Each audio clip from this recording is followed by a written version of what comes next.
that. You know, it's how it is. Do you know what I mean? But I'm back.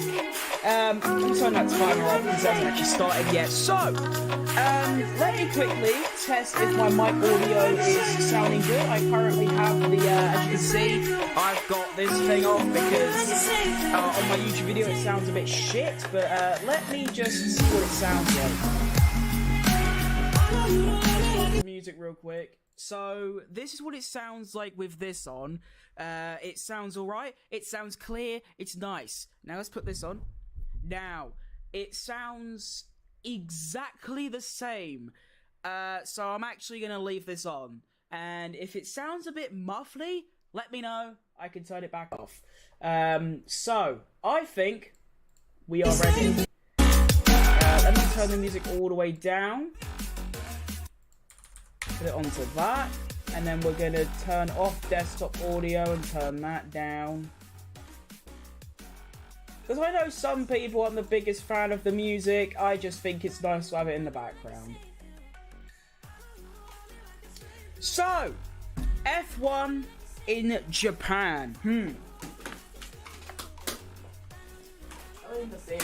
you. I think this is one of the earliest times we've ever had it before. Is that right?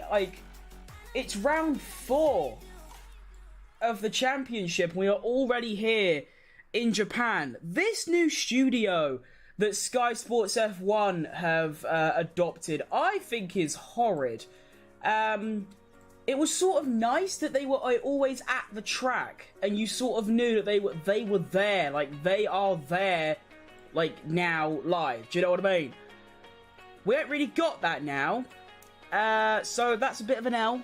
But, you know, nothing you can do. Sky Sports are just shit at being a broadcasting provider. The intro's just started with the amazing theme song. There are a few things to talk about before this weekend. Japan itself, apparently it's going to get quite spitty, quite rainy. Later in the weekend, might sort of qualifying and maybe in the race, get a bit damp, do you know what I mean? It's always wet at Japan, isn't it? It was actually, no, to be fair, it was bright sunny in 2023 last year. 2022 was an absolute fucking meltdown, let's be honest. It was raining and pouring for hours. But yeah, apparently it's going to be rain. And then there's two things that I want to mention before we lock in. Number one, turns out, obviously, last time in Australasia, Alex Albon had that quite horrific crash in practice, and then Williams decided what I thought was rather, stupid and disrespectfully. They decided to dump Logan out of the Australian Grand Prix, even though he did nothing wrong, and give Alex Albon Logan's car, because they didn't have enough money or resources to have a spare chassis. This weekend, it turns out that Alex is still in Logan's car, and Logan is driving the repaired chassis that Albon crashed, because they still don't have the money or resources or time to get a new chassis. So Logan already probably at even more of a disadvantage than he already is. He's already having to come up a driver like Alex Albon, and now he's got a shit chassis to drive with as well. It's horrid how they're treating him, and honestly, I hope Williams get rid of him at the end of the season. Not because I think Logan is a bad driver. He obviously is the weakest driver on the grid and he's pretty horrid. In fact, in my opinion, I think Latifi's better. But I think for Logan's sake, he should leave Williams and either do something else. Probably IndyCar would be great for him because, you know, being from the same country as IndyCar being almost a spec series, being way more competitive, it'd be better for him because obviously he's not appreciated at Williams whatsoever. I mean, you could argue you're going to give Alex Logan's car because he's probably going to have a higher chance of scoring points. In fact, no, he's not probably, he is. He has got a higher chance to score points. But that Williams is shit. And he ain't going to score points. In fact, Albon got beat by both Hasses in the race. And even though 3 of the top 10 fucked it up, you had Verstappen DNF, you had Perez with horrible damage from about lap 20 onwards. You had Russell with his crash. You had Alonso with a 20-second penalty. And he still finished, what, P13? I don't even understand. But the other thing I want to mention is Sergio Tequila Perez, right? Sergio Tequila Perez, we all know who he is, right? He has gone on record to say that the stewarding and the FIA has been shit. And it's true, they are shit. His point was that back in Jeddah, Saudi Arabia, the second round of championship, he claimed that Ollie Behrman, Albon, and Bottas got caught up in an incident. I don't know who did it to who, but apparently it was a 300km/h blockage that, you know, given certain differences in where the cars were, could have been a very nasty accident between three cars. No one got penalised, or it didn't even get looked at. Sergio Perez then says, I blocked Hulkenberg, he lost a 10th, and then went faster on the very next lap, but gets a free-place grid job. And I think that's ridiculous when you put it like that. A 300km/h blockage that almost, like, kills someone doesn't even get looked at. A driver blocks another driver, and apparently Hulkenberg only lost a 10th, which, of course, compared to a few seconds, which is what happened in Jeddah, is nothing. And then not only that, but Hulkenberg then proceeded to go even faster on the lap after. So it's like the lap that Perez blocked him on didn't even mean anything because the lap after he went quicker, and Perez gets a free-place grid drop. And it ain't just Perez either, it's loads of drivers are getting these horrible penalties, and even the thing with Alonso, whether you want to say it's a penalty-worthy incident or not, you can't give the man 20 seconds worth of penalties. That's ridiculous. 5 seconds or 10 seconds is pushing it. 20. You gave the man a full pit stop worth of penalties because he stopped slightly. He broke a bit too much. He broke a bit early. But the green light is on, and I believe we are underway. So let's turn on the timers. And ladies and gentlemen... Oh, wait, what's happened there? Oh, for fuck's sake, mate, what's happened there?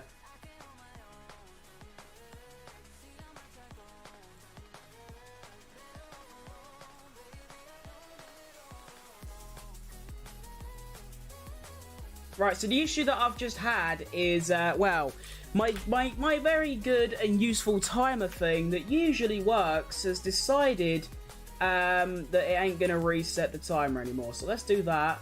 Wait, 58, 59, what are we saying?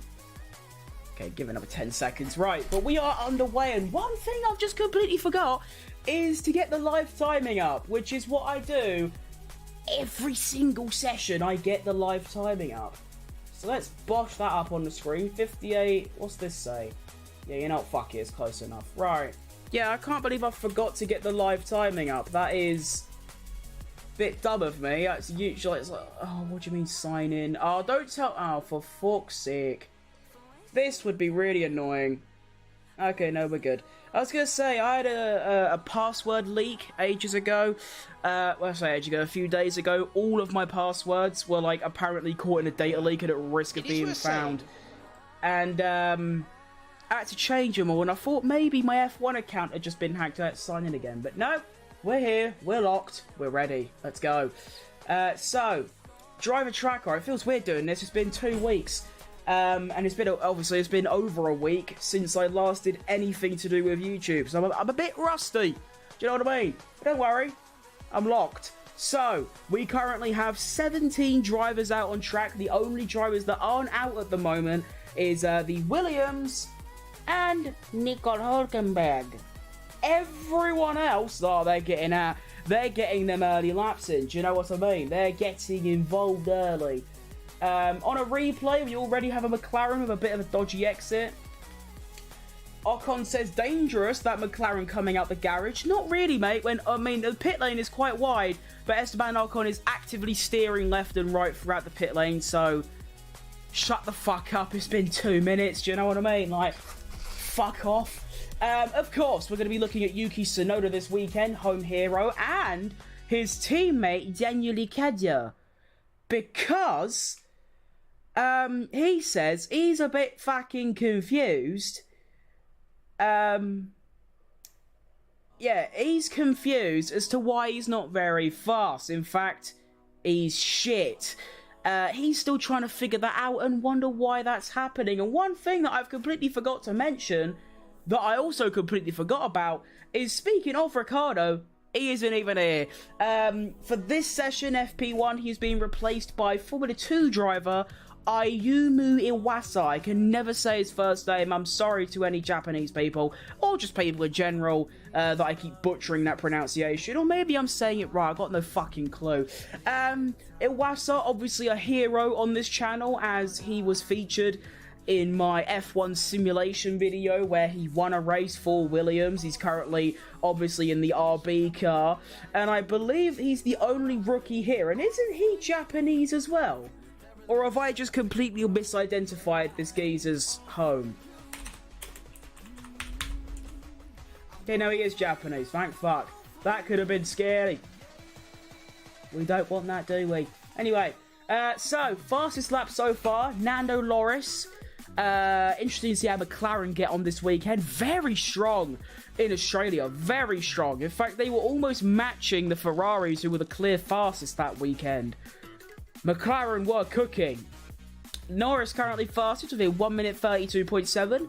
I also have no idea what kind of lap times we're looking for. What's fast, what's slow. Of course, we're only 5 minutes into this first FP1 session, so the times are probably going to drop exponentially. But then we have Lewis Hamilton in P2 with a 32.9, both on the mediums. And then we have Sainz. What can his nickname be?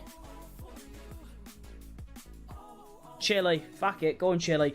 Chile in P3 with a 34.3, so 1.4 seconds behind Hamilton, but on the hard tyre. And then Fernando Alonso, P5. I was going to say P4, but Sergio Tequila Perez just went P3. A whole second faster than Sainz, both on the hard tyres. He is not here to play about. Of course, Red Bull had an absolute fucking rotter in Australia. They will not be missing that weekend too much, will they? Won't be having very fond memories of it. But I feel like most people don't realise is that, I mean, you can watch this channel, you can watch this live stream for 15 minutes, and you can easily tell who I'm a massive fan of. And if you don't, you're a fucking idiot. I'm joking. Yeah, so I feel like people don't really understand what happened to Red Bull during that weekend in Australia. Obviously with Max, it was something to do with his brakes, like basically like he described it himself, they turned into a form of handbrake and he couldn't fucking turn. It was basically the fact that he oh, hang on, it says Lewis Hamilton stop.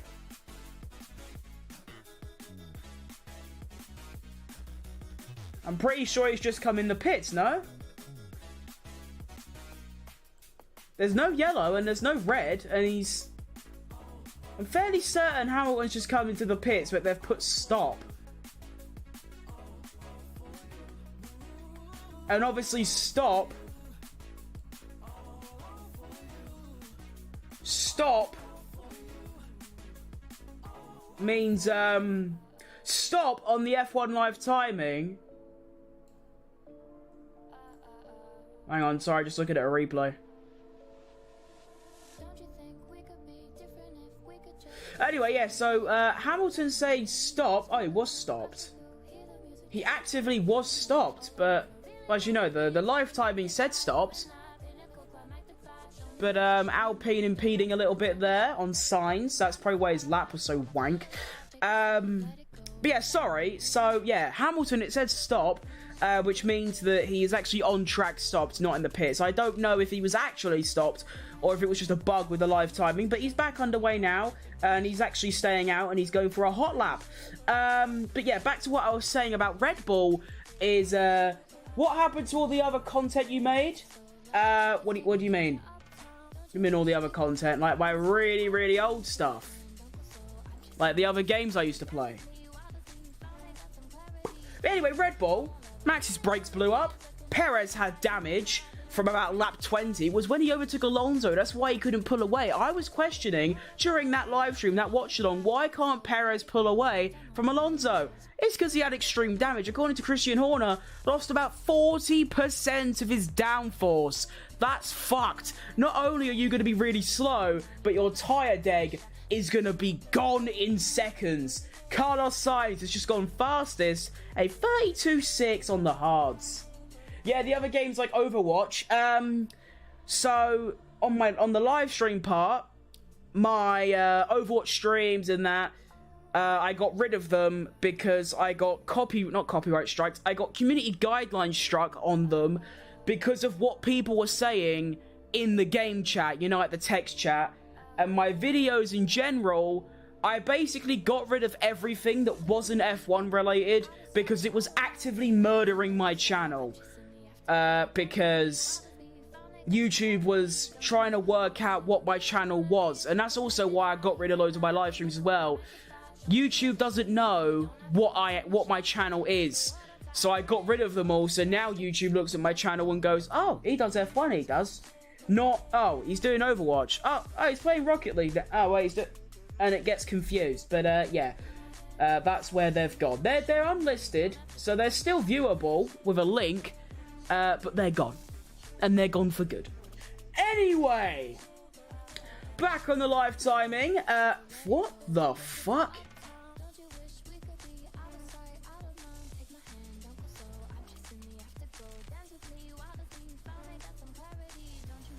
So I look away for 30 seconds to tell you what I just said, that little story. I look back, when I looked away, Sainz was fastest. Now, Sainz is in P6, Tsunoda P5 with a 32.4, Sainz a 32.6, Tsunoda on the mediums, Hamilton on the mediums, a 32.4, Leclerc just went 4th on the hards with a 32.3, Alonso on the mediums a 32 dead, Perez on the hards a 31.8, and Norris on the mediums a 31.78. What the fuck? Okay, fair enough.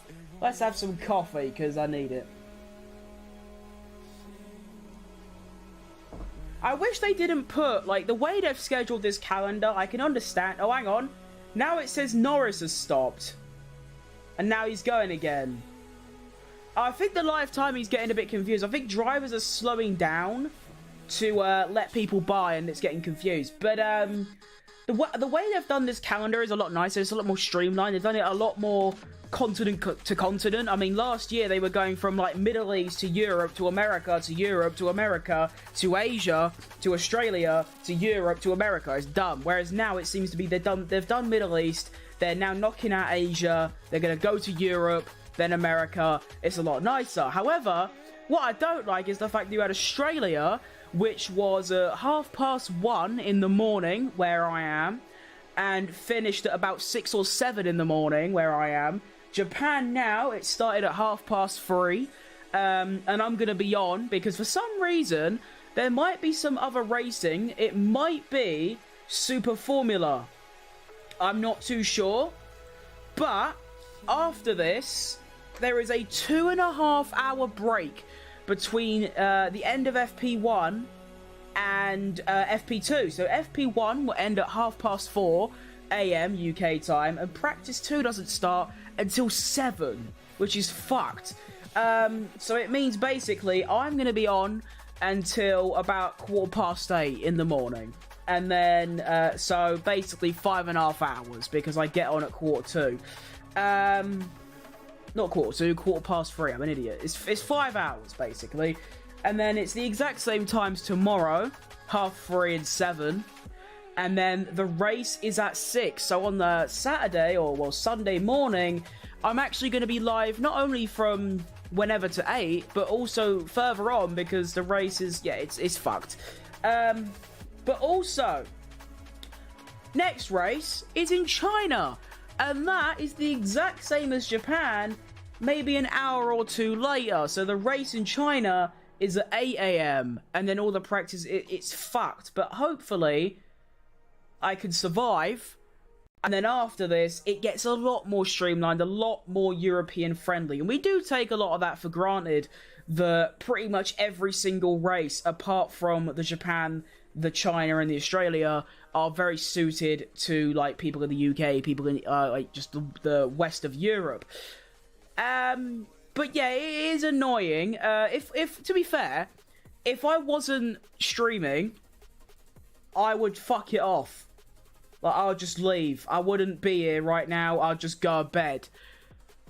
Because it's practice. I'm not that bothered. But because I'm here live, I have to actively stay awake all this time. But, you know, it's not a complaint. It's just annoying. Anyway, do we have any times to update you on? I believe we do. We have George Russell, who has just gone P5 with a 1 minute 31.9. So our fastest time, as we are a quarter of the way through this first practice session, is a 31.8. Right. Max Verstappen's just set his first lap, a 32.6 on the used hards. We're going to go to sector times, and we can see who's improving. So Yuki Tsunoda's improving, Oscar Piastri is improving. Both doing 32.4s through the first sector. Now, I don't actually know where the second sector is. Like, I don't know. When is the second sector? Isn't it at the end of, like, at the start of the straight going into 130R? Well, we're about to find out. Yuki Tsunoda, when is it? Am I right? No.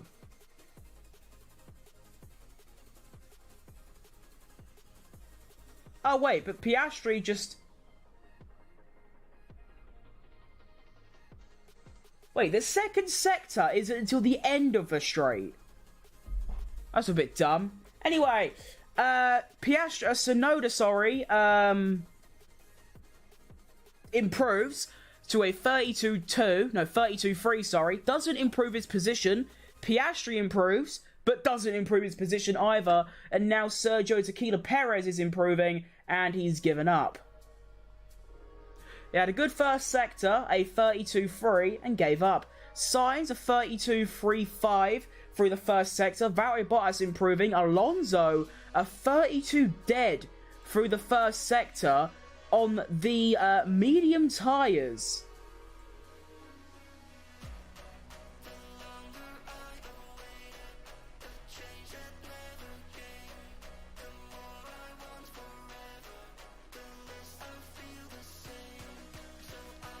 Alright. Hang on. So apparently as well, little update for you lot. Aston Martin have brought quite a big upgrade. And Lance Stroll is the one testing them out in this first practice session. So Stroll has the upgraded bits. Alonso has the shitter bits. Alonso also having a very stinky sector 2, but an unbelievable...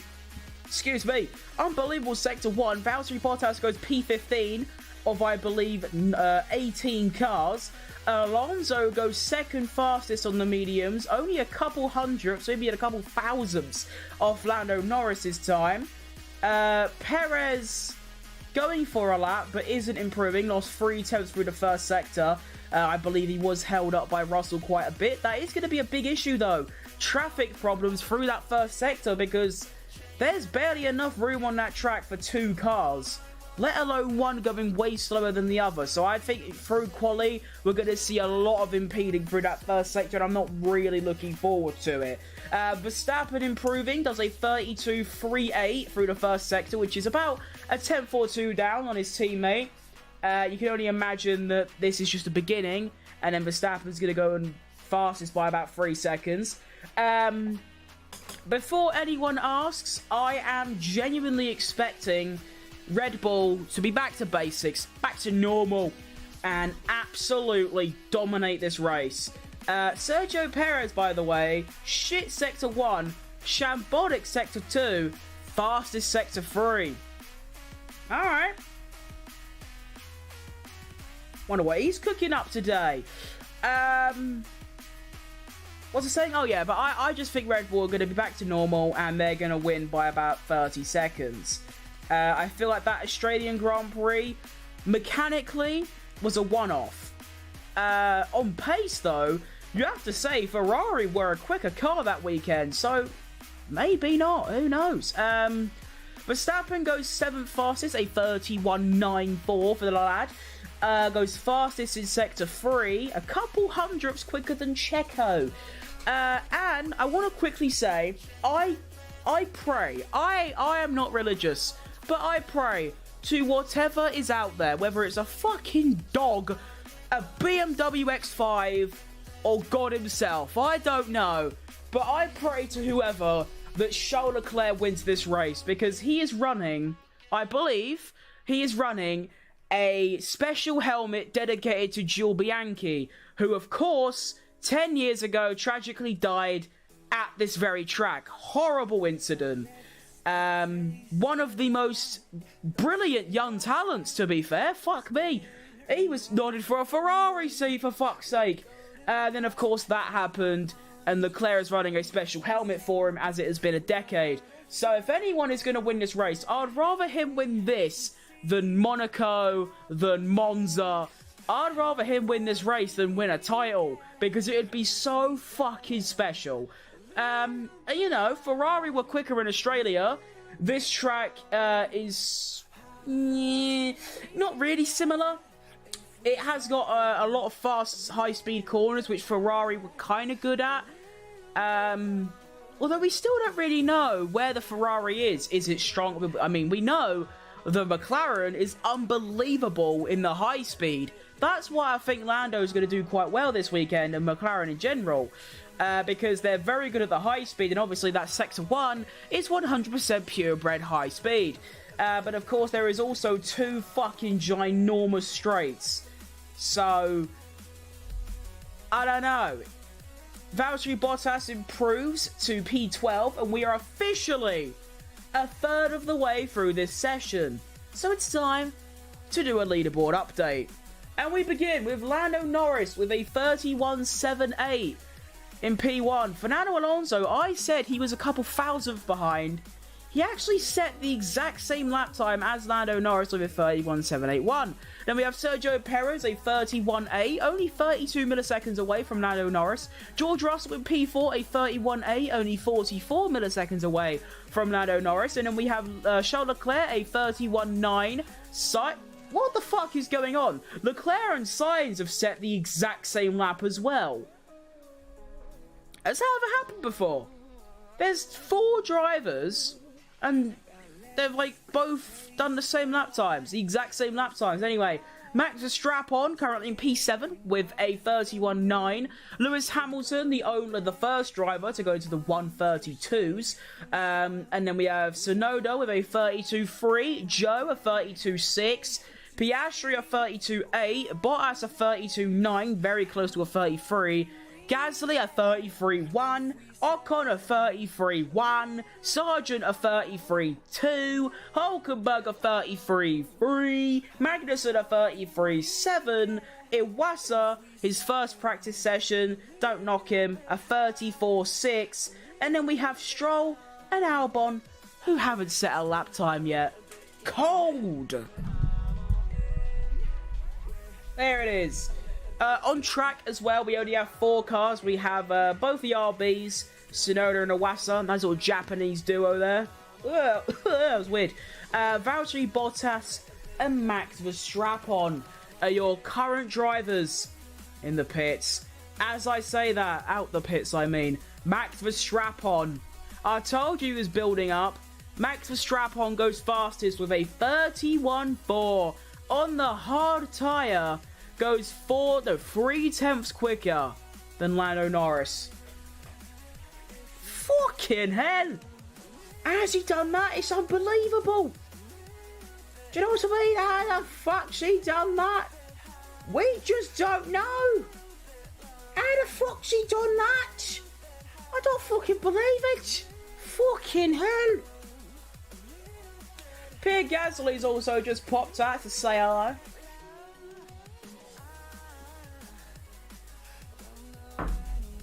Why is this ad going about Weetabix?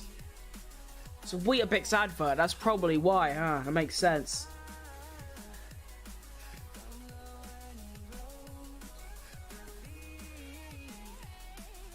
Will there ever be a time in our lifetimes where an advertising company actually advertises their product, not make some fucking weird storyline with cool editing effects like this? There is a child and a family in a car. They're now at a grocery shop. They're now in a museum. They're now in an off-license. They're now at a school. They're now back at home. They're on a bus. They're in a playground. They're in a McDonald's. They're in a Mackie D's. So you're telling me they did this whole fucking advert just to flex their Mackie D's, which, let's be honest, literally every single human alive knows what Mackie D's is.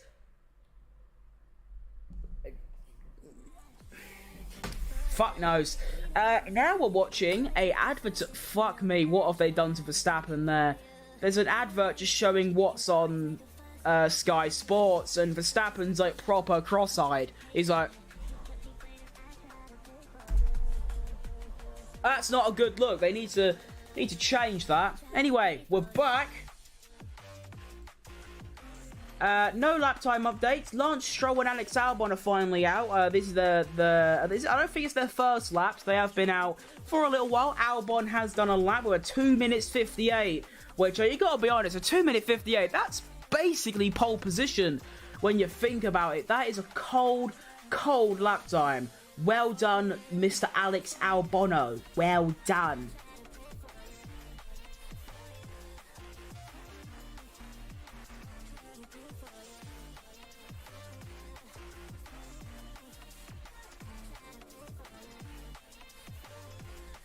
Oh, fuck off, Anthony Davidson.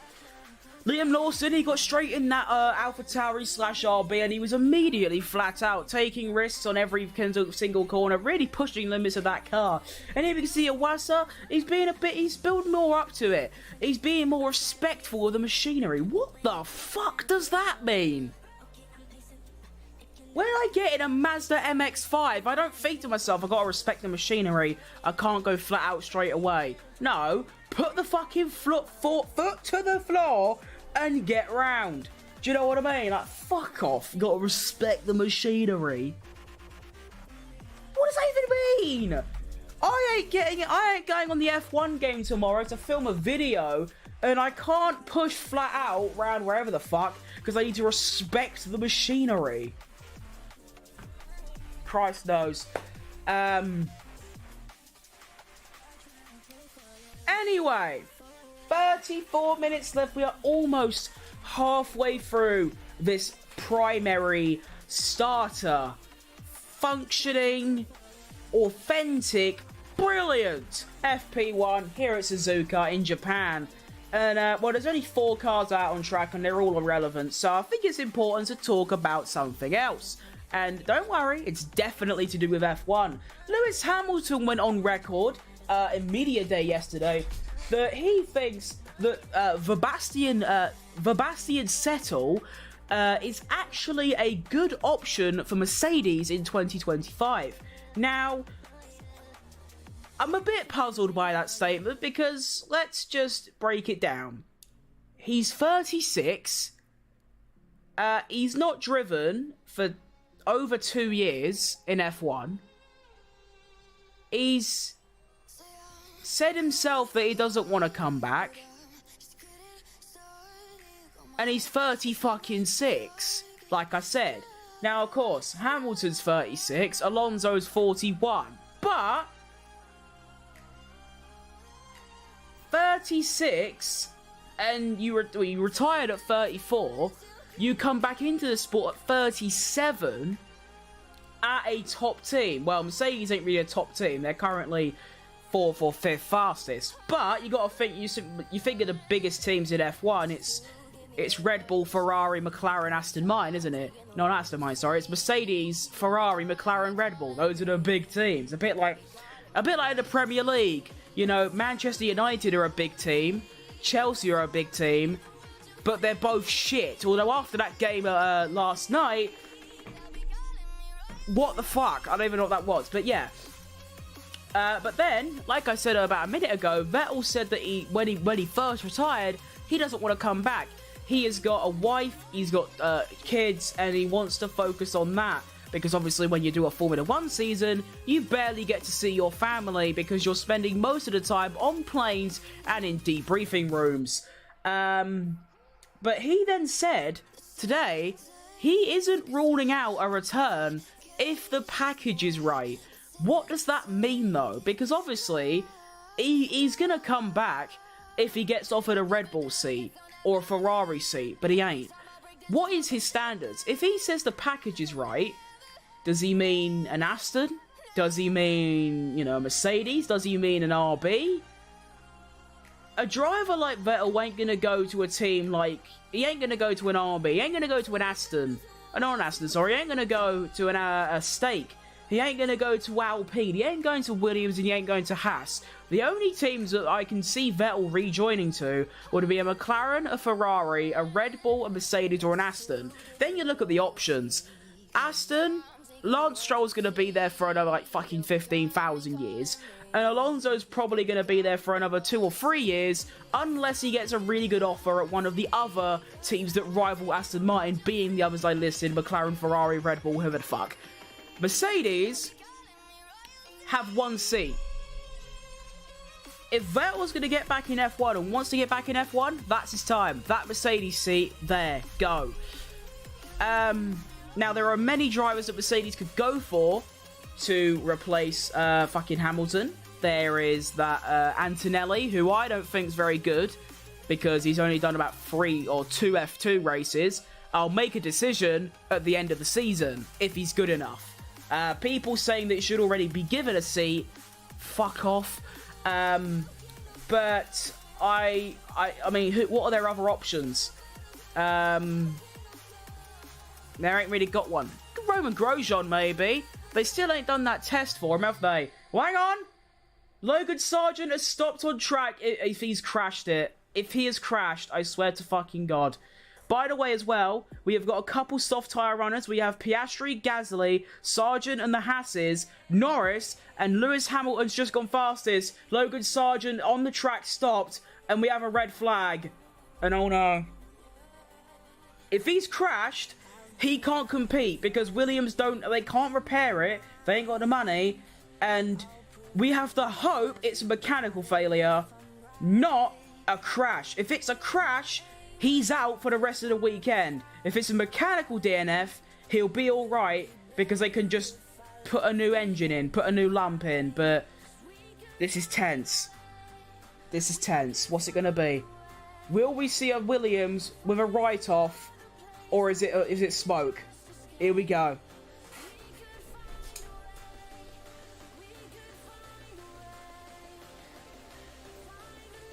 It's a write-off, for fuck's sake! Oh, for crying out loud! Logan, you're a prat! Let's be honest, shall we?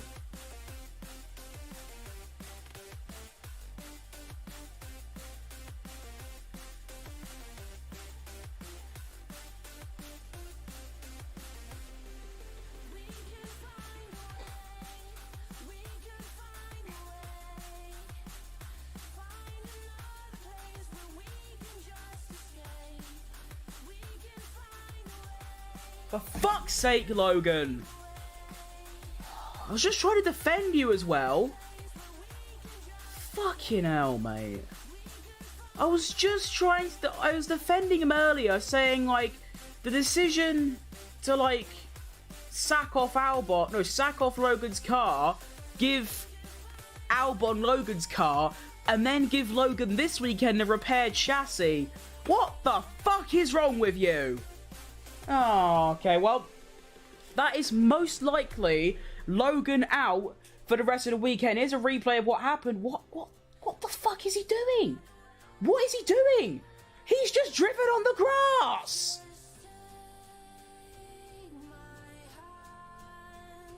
He's just driven on the fucking grass. He's going around Sector 1. He's going... and he just drives on the grass! What are you doing? Oh my... On the radio, you okay from the engineer? He says, I'm sorry. You can't apologise when you drive on the bleeding grass. Formula 1 cars don't typically work well on grass. Let's be honest. A Ford, like, Fiesta rally car, great. Formula 1 car, no. Right, well, yeah, Logan probably out for the rest of the weekend after that, and we have a red flag with 30 minutes remaining. What did Logan do? Well, he drove on grass and crashed, is what happened. I was going to try and explain it in a better way, but that is what happened. He actively drove his car on grass at full power. He didn't stop and braked or anything. He went flat out on grass.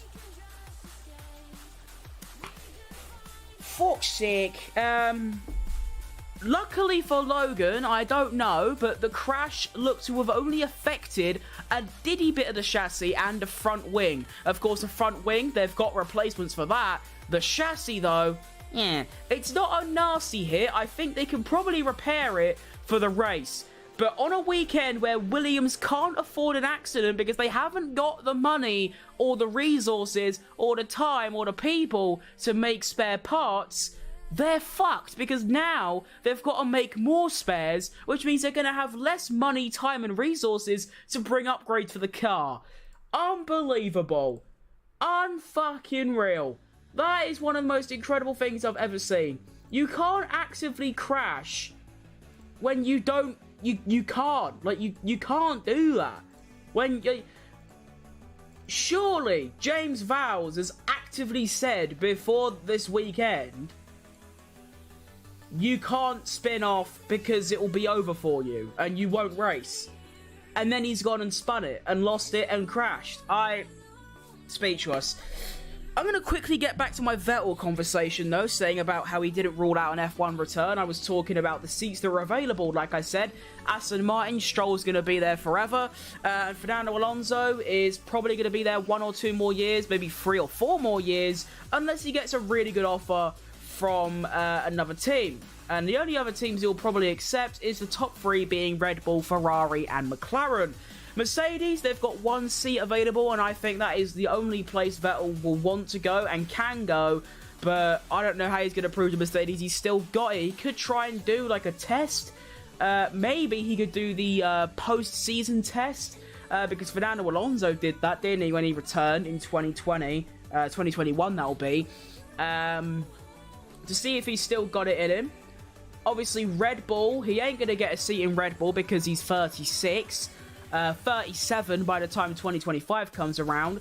And at the moment, Sergio Perez said in an interview yesterday that it's looking pretty good between getting a contract extension. It's looking fairly good, and he said it's only a matter of time before we sit down, have a little conversation about it. And of course, at the moment, he's doing enough to keep that Red Bull seat. He's finishing second and always finishing behind his teammate, which to F1 fans sounds like he's shit and they need to replace him. You see a lot of people saying that Carlos Sainz should get the Red Bull seat.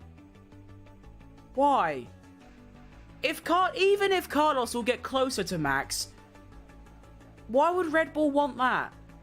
Why would Red Bull want 2 number 1 drivers fighting each other? You, as an F1 team, your focus is the constructors. So why would you pick 2 number 1 drivers fighting each other? We saw what happened between Hamilton and Rosberg. That might happen again. When you could have Max Verstappen clear number 1, wins everything. Checo Perez clear number 2, finishes second. Why would you not want that? That's perfect. That's what Mercedes had with Hamilton and Bottas for a long time. It's what McLaren had with Norris and Ricciardo. And even now, Norris and Piastri. But I will say, 2 number 1 drivers can work if both have the same objective, which is the constructors. When you have selfish drivers, when I say selfish drivers, every F1 driver is proper selfish. But what I mean, you get Ferrari. Leclerc and Sainz are willing to play the team game.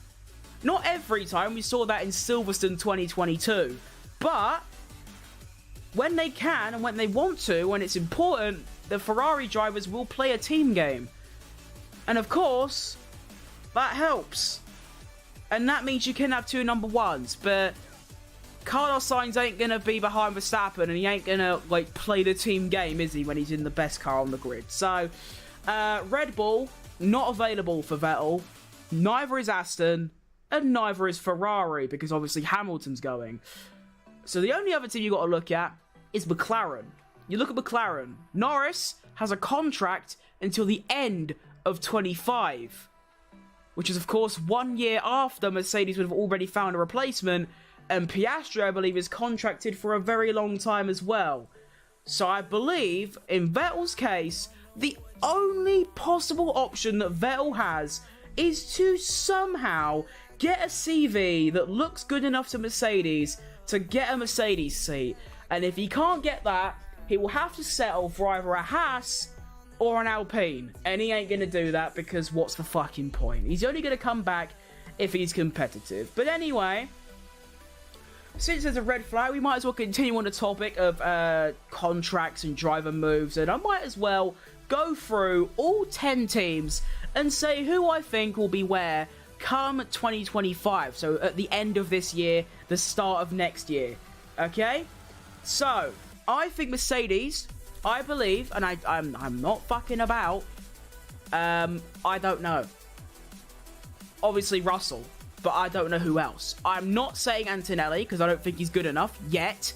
By the end of this F2 season, I could say yes, and I probably will. Seeing his Saudi Arabia race, he was very, very strong. No. His Australia race was really, really strong. And then you look at other options. What really is there? There's Carlos Sainz. I don't think he's going there. He's got no connections whatsoever. Although, to be fair, when Sergio Perez first moved to Red Bull in 21, he had zero connections with them. So you never know. But of course, it is widely rumoured and basically almost confirmed at this point that Sainz will most likely move to Audi when they become a works team in 26. So I think Sainz might take a year out, which is crazy to say, because at the moment, he's the far better Ferrari driver. You could say that Leclerc's qualifying performances have been unreal. I mean, what did he get? They got like 11 front rows in a row or something, which is ridiculous. But Sainz has always been a step forward in the race. And of course, who gives a fuck about qualifying if you're going to win races? Who would you rather have? A guy that wins races or a guy that gets pole? You're picking the guy that wins races, aren't you, realistically? So, to say that Sainz is probably going to have to take a year out is crazy to me. I truly believe that, I mean, if you get the opportunity to sign Hamilton, you're going to. And I believe that Hamilton will succeed. I believe Hamilton will be a lot more likeable. And I believe his legacy will be a lot better when he moves to Ferrari. Because when you think of Perez, right? I know I keep banging on about him, but he's the best example I can give.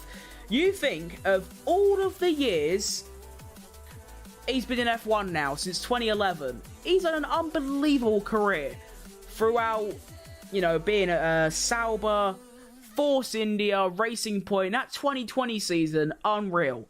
But people are going to now think he's one of the worst drivers to ever grace the sport because of his last couple years with Red Bull. And that's not even to mention that he's had a couple unbelievable performances for Red Bull. Australia, 2023, Singapore 22, Monaco 22, Bahrain 21, Mexico 22. Some insanely good performances for Red Bull. And people are going to think that he was shit because of that 2023 season. And what my point is that if Hamilton goes to Ferrari and picks up even a race win, or even a pole position, or a podium, depending on where the car is, people will look on that, because of the recency bias that people have nowadays, they will look on that and think he's had a great career. Because they'll also acknowledge his 7 world championships. If he retired at the end of the season, he won't get remembered for his 7 world championships, or his 103 wins, whatever the fuck it is, or the fact he's broken near enough every record there is until Verstappen came along. They're going to remember the last 3 years where he's been shit in a shit car. So, realistically, what I'm trying to say is, in Hamilton's case, I think Ferrari is a fantastic move. It's a way bigger upgrade to Mercedes, going to Ferrari. I think Sainz has been robbed. I think Sainz should have been kept at Ferrari. And I think that if Sebastian Vettel does want to come back to F1, his only chance is at the end of this year in that Mercedes. Moving on, we have 17 minutes remaining in this session. The red flag is gone. And we are back underway. We have all 20 drivers out. I'm lying. We have 17 drivers out. Obviously, Logan is not going to be available because he crashed. So it's only really 17 out of 19 now. And the only drivers that aren't out, that can go out, are both the Alpines. And as I say that, Gazza's just come out on the softs. And look at this. Now, this is what we want. We now have every driver on the softs, the brand new softs, low fuel. Let's see some quali runs. Through the first sectors, I'll update you on who goes quicker and maybe who goes fastest and who improves. Verstappen, fastest through Sector 1, a 31.6. Perez is going to do a 31.7. Then we have Alonso, who is going to do a 31.69. So a tenth behind Verstappen, half a tenth ahead of Perez. Then we have Sainz, who is going to do a 31.62, only 26 milliseconds away from Max Verstappen. Alex Albon does a 32.5, so way off it. And George Russell does a 31.9. Through the second sector, which I believe is what, there? Yes, Verstappen does a 40.6, two fastest sectors for Verstappen so far. Let's see if Perez is running a bit less downforce. And he is, as he goes fastest through sector 2, a 30.6. Verstappen across the line goes fastest with a 1 minute 30 dead. Sergio Perez next across the line, and he is going to do a 1 minute 30.2, so 1 and a bit tenths away from his teammate. Fernando Alonso around the final corner. Decent sector times. He comes across the line, goes P4 with 30.6. Then we have Carlos Sainz. He's going to go P3 with a 30.2, only 30 milliseconds away from Sergio Perez. Alex Albon currently in P20, goes all the way up to P9, and then George Russell stays in P... No, he doesn't. Goes to P4, a 30.5. Gaza begins his lap. Lance Stroll ending his lap. He goes from P12, stays P12. Iwasa improving, P20, goes up to P10. Iwasa goes ahead of his teammate Yuki Tsunoda, not for much longer, as Tsunoda goes 9 tenths faster, up to P7. Hamilton doesn't improve. Magnussen doesn't improve. Hulkenberg improves, goes to P11. Oscar Piastri on it's like a fucking Q3, this. Piastri goes P7. That's a lovely lap time, I can't even lie. Lando Norris improving through the middle sector. Very shit through the first sector. And actually down on his teammate through the second sector. Charles Leclerc goes P6 with 30.5. And this proper is like a quali run, isn't it? Bottas, a 32.3, goes P14. Guan Yu Zhou doesn't improve. I believe he's just starting his lap. Lando Norris improves his lap time, but stays P10. A tenth and no, yeah, what is that? 80 milliseconds away from his teammate in P8. Norris 13 milliseconds down in Sector 1, 18 milliseconds down in Sector 2, and a little bit behind in Sector 3. Whoa, that is proper like Q1, isn't it? It's like the ending of Q1. Everyone improving. Some proper passion on display right now. Class. Now the only thing is, I don't even know if we're going to see any more laps. We probably will, as Gasly goes P14 with a 32.3. I don't even know if we're going to see any more lap times. Improved lap times, that is. We might see some soft runs, like some long runs, I mean. We might see a couple medium laps, or we might see more hot lap attempts. I'm not too sure. But Ocon is now on a lap. The only driver on a fast lap. Does a 32.4 through the first sector, which is actually up on his teammate Pierre Gasly by 74 milliseconds, so almost a tenth through that first sector, up on his teammate. Perez comes straight back out. He just went in the pits. He's coming straight back out, as I believe Alex Albon is beginning another lap, as is Guan Yu Zhou. So, I think Norris is also building up for another lap. Ocon through the second sector, a 41.5 for Gaza. It's a 31.5 for Ocon. Both drivers currently matched, but Ocon about half a tenth ahead. Coming around the final couple corners, we'll see how he gets on. Here he comes. Lando Norris comes into the pit, so he's had enough. Ocon comes across the line. He's P19, and he goes P14. 1 place ahead of his teammate. 22 milliseconds faster than his teammate. And there we have it. We currently have About half the grid out. Verstappen's in, Sainz is in, Russell's in, Alonso and Piastri are in. Piastri's actually just come out. Norris also coming straight back out. We look at the tyres. We currently have everyone on softs except the Stakes. Stroll, Norris and Piastri are all on mediums. Everyone else on softs. So what we can say is that Perez is probably going to go for another lap. And everyone else is going to go for one more hot lap as well. But can they even improve? Fuck knows. Magnussen is improving. Now a 32.9 through the first sector. He's surely got to abandon that. He's half a second off the Alpines. He's not. He's going to carry on. I don't even think he's on the softs as well, isn't he? Yeah. What's going on there, I wonder? You can't be that... You can't be that far down. Half a second in the first sector to an Alpine is fucked. That is egregious. That is terrible. You can't be having that in this day and age, can we? No, no, no, no, no, no, no, no, no, no.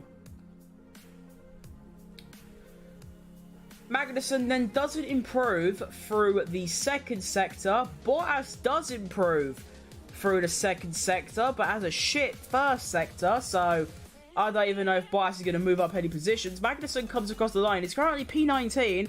Technically last of all the drivers, because obviously Sargent can't compete anymore. He binned it. And Magnussen stays last with a 32.9. Bottas improves from P16 to P13 with a 32 dead.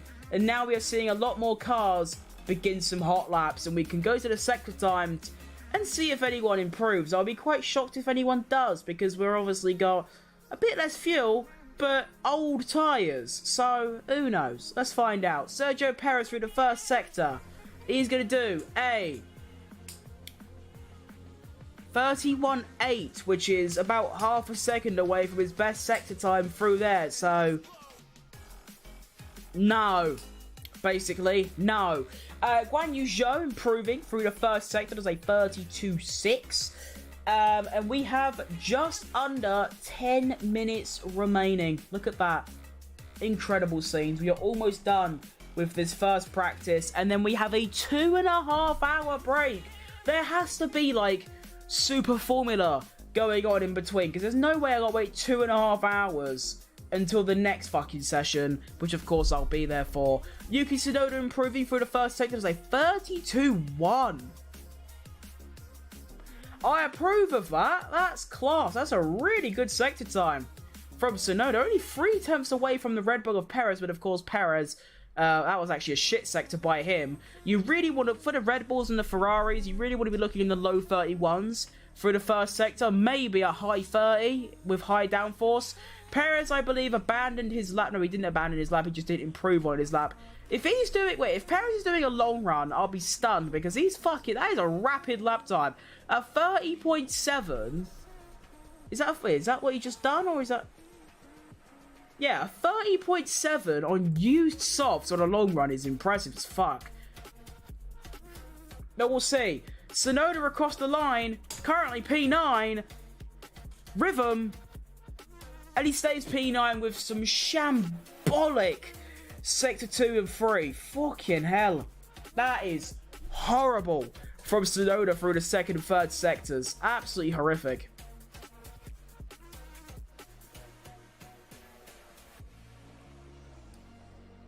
Just spilled coffee down my new hoodie. Sick. Fucking idiot. What was I gonna say? That coffee's horrible, by the way. Gasly improving through Sector 1, a 32.4, which is 3 tenths away from Tsunoda. So, as per usual, the Alpines way off it. They're just not even remotely close to any resemblance of pace whatsoever. It is nice, though, that they are finally back to the blue, not pink, because that looks shit. Max Verstappen's just come out of the pits, and he is on used hards. Bit odd, isn't it? As Sergio Perez comes back in.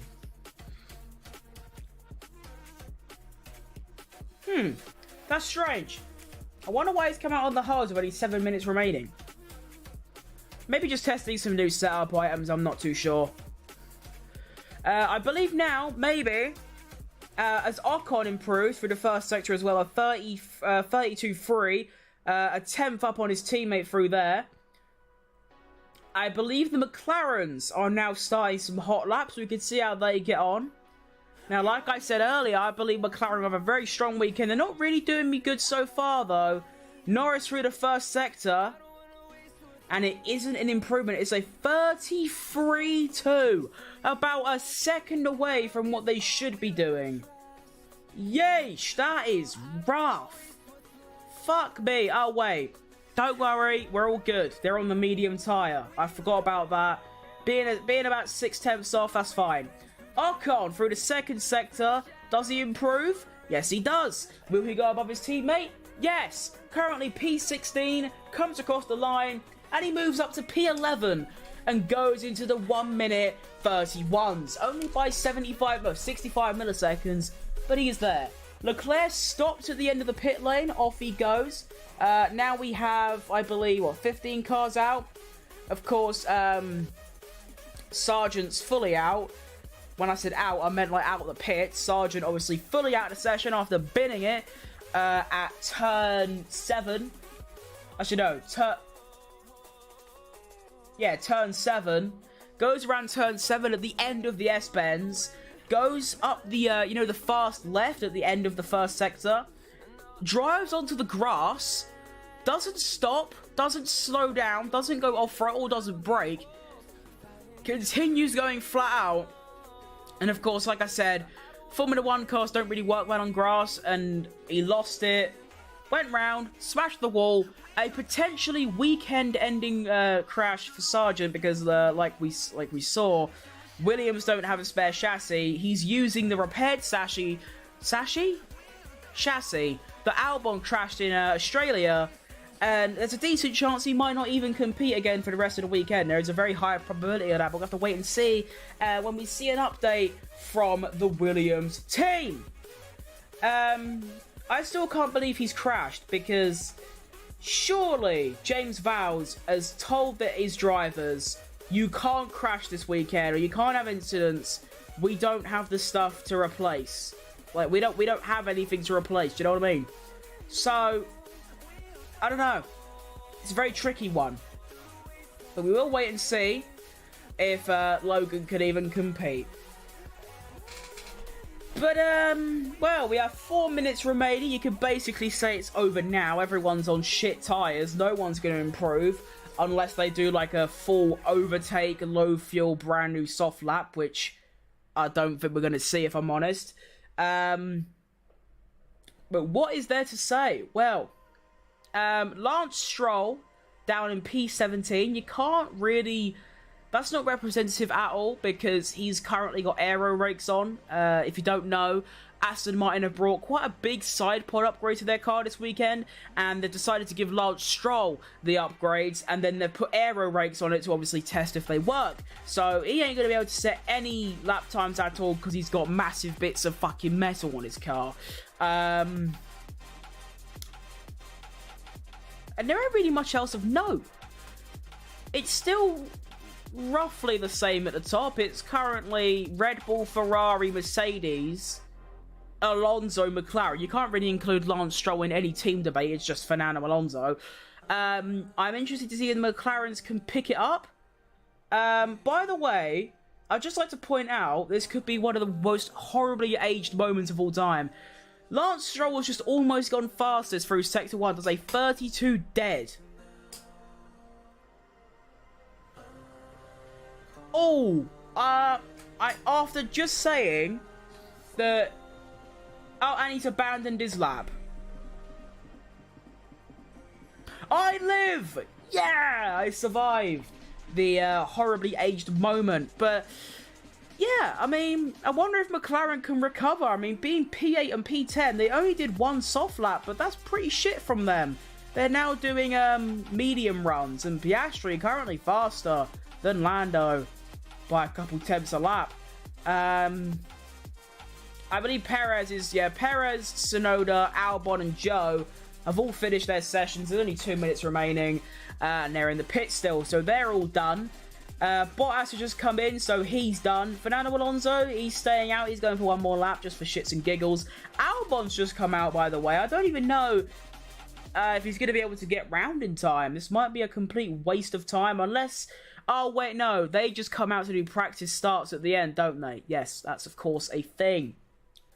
Lance Stroll, he stays out. I believe he might go for one more hot lap. Sainz stays out. Bottas has just come out of the pit. Iwasa stays out. What about Ocon? What's he feeling? Is he thinking pity or is he thinking outie? Pity or outie? He's outie. And so is Hulkenberg. Tsunoda's just come out the pits. Hamilton stays out. I think we're just going to see a few practice starts here at the end. But, I said that I hope to whoever they can allow Charles Leclerc to win this weekend because of his tribute helmet to Gil Bianchi. Not going so well so far. P6, way off his teammate and behind the Mercedes. Perez has just come out, by the way. Probably going to block Leclerc a bit here, which of course isn't ideal. Fernando Alonso looking like he's in his mid-20s, still performing at the top level as ever. Tsunoda again, another impressive practice performance. P9 currently, although we still don't fully know what the true performance of this RB is, because obviously in Bahrain they were shockingly bad.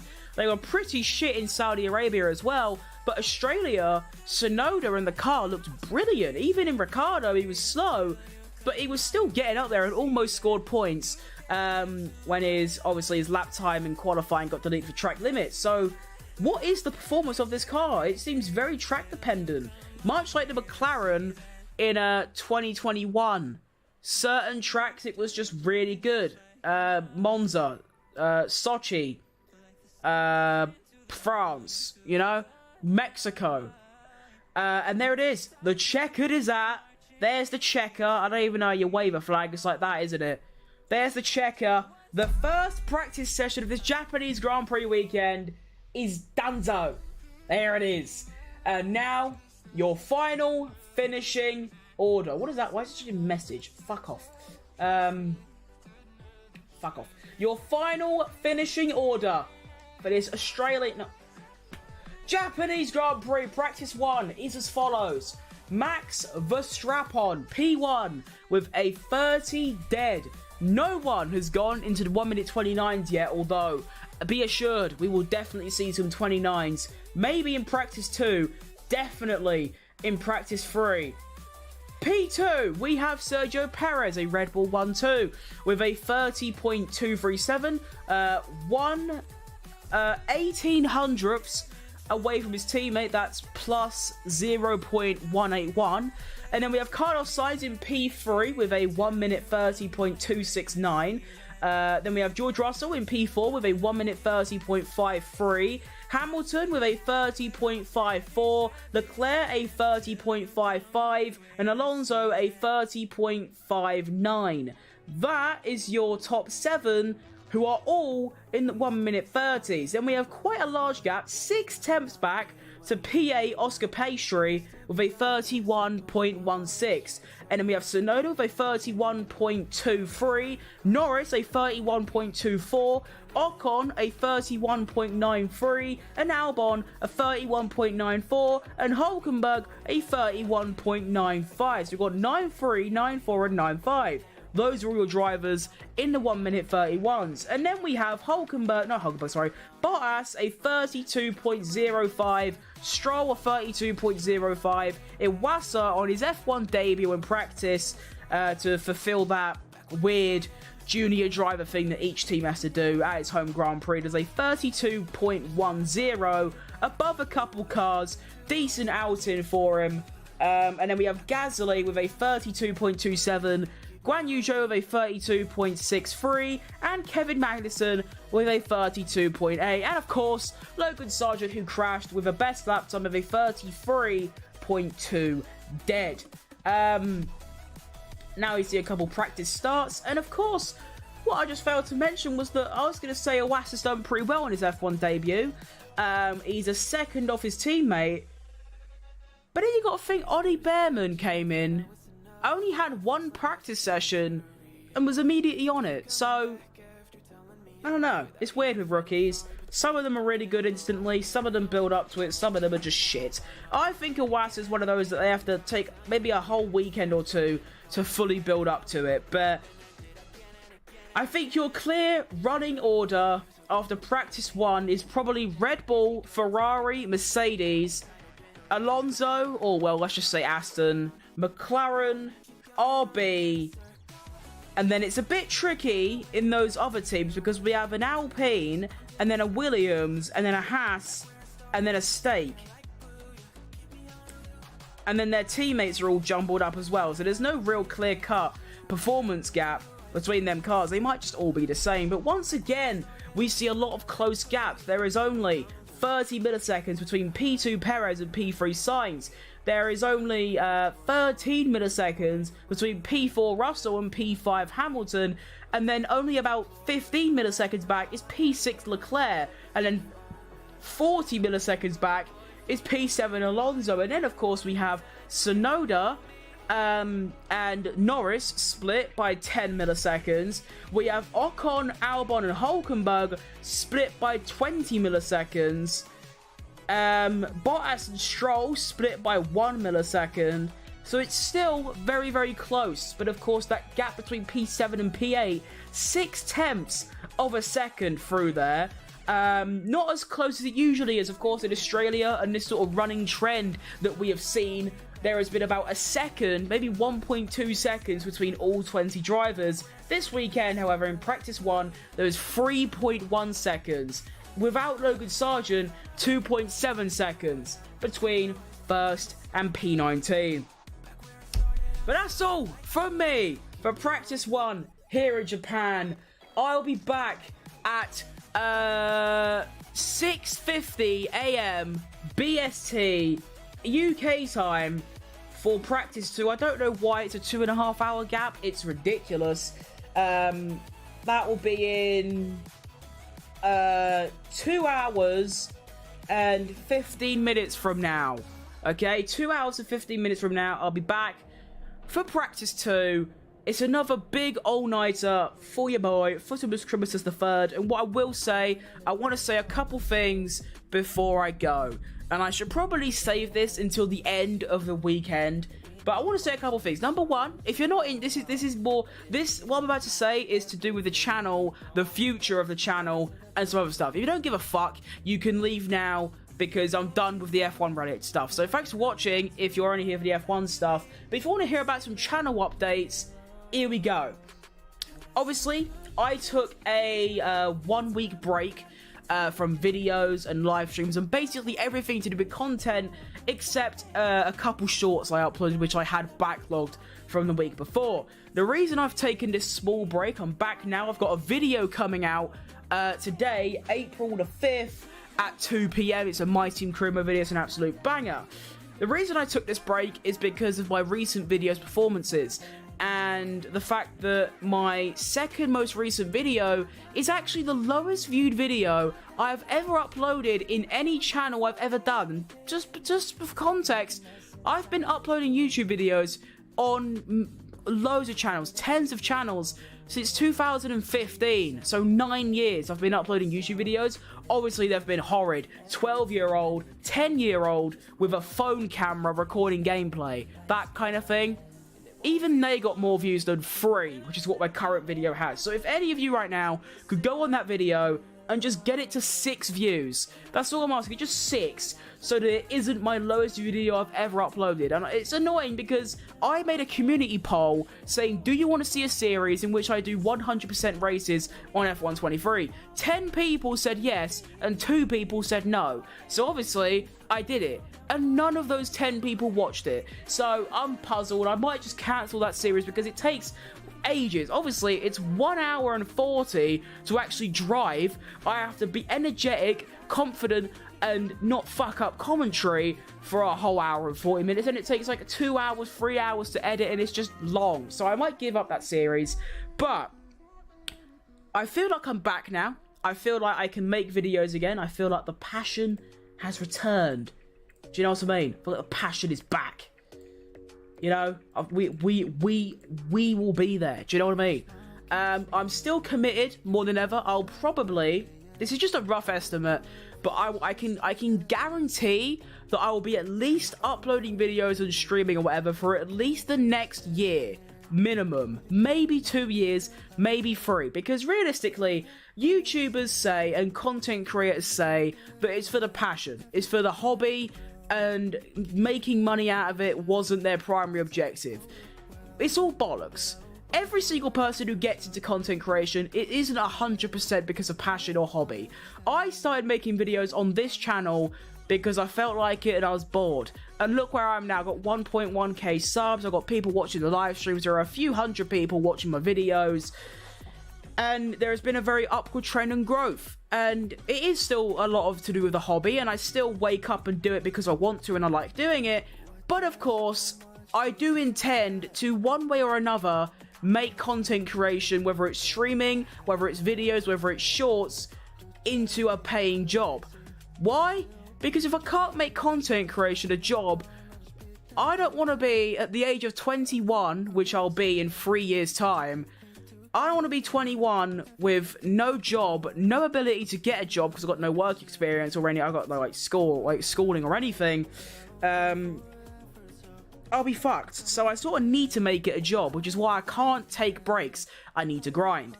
But enough of that bollocks no one cares about. The other thing I want to mention is I'm thinking of doing a series in which I do a Williams Road to Glory, and it's a thing that is, I think there's a few people doing it on YouTube right now. I don't know, I haven't looked.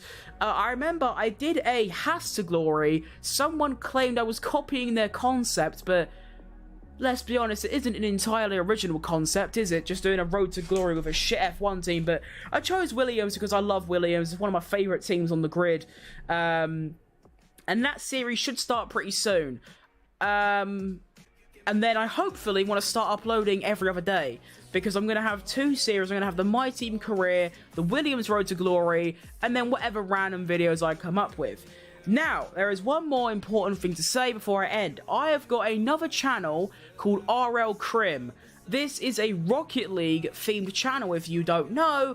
Back in early 2023, late 2022, I was a Rocket League YouTuber, a very successful Rocket League YouTuber. I've had many videos get tens of thousands of views. They're still up on this channel now. You can go have a look. Sorted to most popular. They're all Rocket League videos. Well, I got rid of most of them because I need to keep this channel 100% pure F1, so YouTube knows what my channel is, and it helps me out in the long run.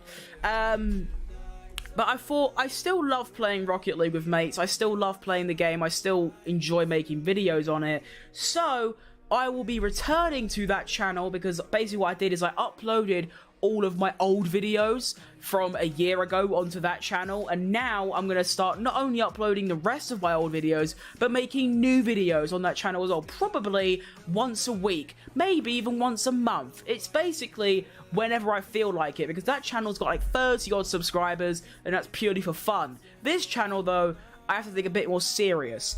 So basically, even though I've just taken a break, I'm now upping the content, and of course streams are going to be returning. I don't know when, probably after the Japanese Grand Prix weekend, because of course I have to start fixing the sleep schedule a bit. But anyway, just thought I'd update you lot on what's happening on another channel, RL Crim. Go subscribe to it if you're interested in Rocket League. I'm very good at it. I genuinely am as well. I'm Grand Champion 2, if you know what that means. I'm doing like freestyling and shit. If you enjoy that, go subscribe there. I'll be uploading some videos to that. Yeah, sorry to waffle on a bit. I would rather say it on the back end of a live stream than say it in an update video or some bollocks. So I'll be back later at 10 to 7 AM BST for practice 2. Let me cook. Let's go. See you then. Bye bye. Let's cook. Go. Come on.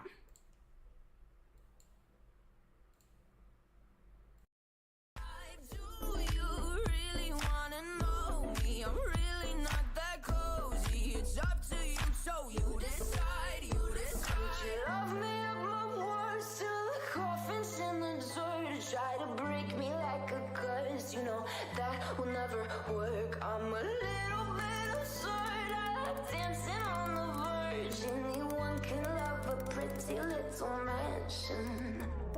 But could you love her? A haunted, haunted house. Or could you love me now? A haunted, haunted. I'm a haunted house. A haunted, haunted house. If you're just like it out. A haunted, haunted. I'm a haunted house.